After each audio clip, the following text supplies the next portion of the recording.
uyu mwana mutoya akimara kwiba nta kindi kintu yakoze, yashatse uburyo ki yasubira mu rugo.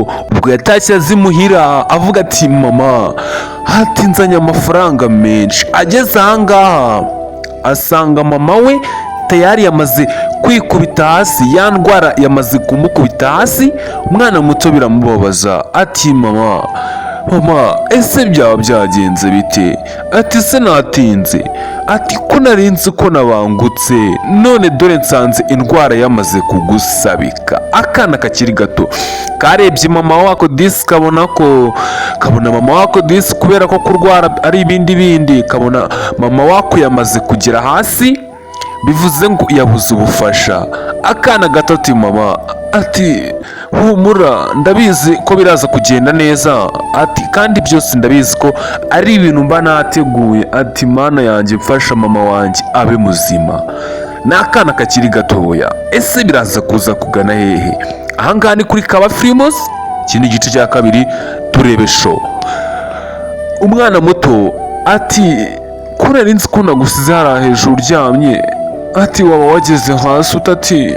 Humura mama, ati ndabizi nazanye amafaranga menshi, ati mvuye kwiba ubu nazanye umuba w'amafaranga, ni ukuvuga ngo byibuze ndaje ngushakire imiti ndebe ko waza gusubira buntu. Ati ni ibintu bigoye. Akana gato disi ubwo kirutse ngo kajye gutabaza karebe ko hari umuntu waza akagafasha. Bakaba baterura mama wako disi bakamushyira ku buriri disi akareba ko hari icyo bamufasha. Akana gato karasohotse ati hagize umuntu mfasha ko mama wanjye ahuye n'ikibazo gikomeye cyane. N'akana kakiri gatoya karahamagaye kabura n'umuntu n'umwe wagafasha, ati mwantabaye mukamfasha. Ati nta muntu n'umwe wamfasha koko? Ati yewe bantu muri hafi ahangaha, ati nimba hari umuntu uri kunyumva, ati mwantabaye koko. Yatangiye kwaka ubufasha kabura nyine wamufasha. Ati ni hamwe umuntu agatura wenyine akimenya muri kimwe cyose, ku buryo nta muntu n'umwe ushobora kuza kumufasha. Biramucanga uno mwana muto, biramuyobera yibaza icyo gukora, bikomeza kumubana ikibazo. Biramuyobera ati koko nkora iki koko? Ararira cyane biramucanga ati mana yanjye koko ubikoreye iki? Ati mama wanjye ko nari nzi ko namusize nta kibazo afite, ati n'abaturanyi b'inaha habe n'ikintu bamfasha koko? Biramucanga.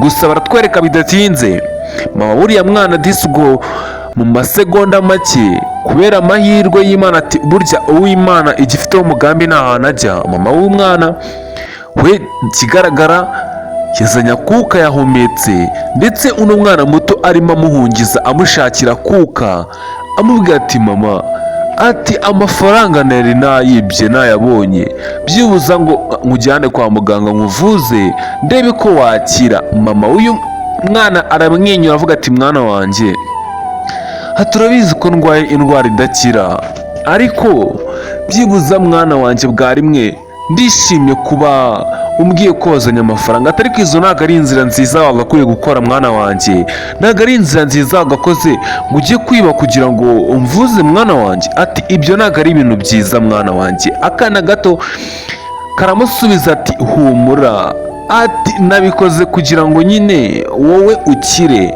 Ati nta kindi kintu nakora, urabizi ko turi abakene nta kintu tugira. Ati byose mba nabikoze kugira ngo uze kumera neza. Ati mama wanjye, ati ubundi biranshimisha iyo mbona ndi kumwe nawe turi kuvugana, ati mba numva ari ibintu by'agaciro kandi birenze, niyo mpamvu mba nshaka ko tuvugana nyine umunsi ku munsi. Uyu mubyeyi yarangije ati mwana mutoya, ati ibyo bintu uba ukora byo kujya kwiba si ibintu byiza, ahubwo nyine wagakoze uko ushoboye nyine byibuze ukakubufasha mu baturanyi, ukareka kugira ibintu nk'ibyo byo kujya kwiba. Umwana muto ati mama nsezeranya ko utazigera unsiga, ndebere neza witonze. Uyu mwana arangije nuko nyina aramubwira ati mwana wanjye, ati nubwo ndwaye ino ndwara idakira, ati abizi neza ko akanya n'akanya ishobora kugira gutya ikantwara, ariko umwana wanjye nsezeranya ko uzasigara uri umuntu w'umugabo, kandi ibyo bintu byawe byo gushaka gukubagana ngo ujye kwiba ntabwo ari ibintu byiza. Ati nsezeranya yuko utazigera ukora amakosa nk'ayo ngayo ngo ujye kwiba kugira ngo disi ubone ejo hazaza heza. Ati ntabwo ari inzira nziza wagakwiye gucamo kugira ngo ujye kwiba. Ntabwo kwiba ari ibintu byiza mwana mutoya. Akana gato ngo gasigara kabitekerezaho karangije karamubwira ati humura nyine njyewe ndakomeye kandi urabizi ko ino ndwara umunsi umwe hari igihe izakira nkamera neza. ni nyina uno mwana muto ngo nyina ari kumva ibyo nyina ari kumubwira. arangije nyina ati nubwo mba ndi kuribwaribwa ati kandi ati umunsi umwe hari igihe byibuze nzakira nkamera neza ngareka kuribwaribwa byibuza nanjye nkagira ubuzima nk'abandi. Umwana muto ati mama ndakwinginze winsiga rwose. Ati nzakora uko nshoboye kose byibuza ngusengere Imana izakomeze igufashe umunsi ku munsi ukomeze ugire umwuka w'abazima. Uyu mubyeyi arangije abwira uno mwana we muto ati mwana wanjye ati urabizi ko nta yindi famiye dufite. Ati kuba njyewe nawe twarisanze muri ubu buzima ati ntabwo ariko twabyifuje. Ati niko biba byagakwiye kugenda, niko Imana iba yarabipanze.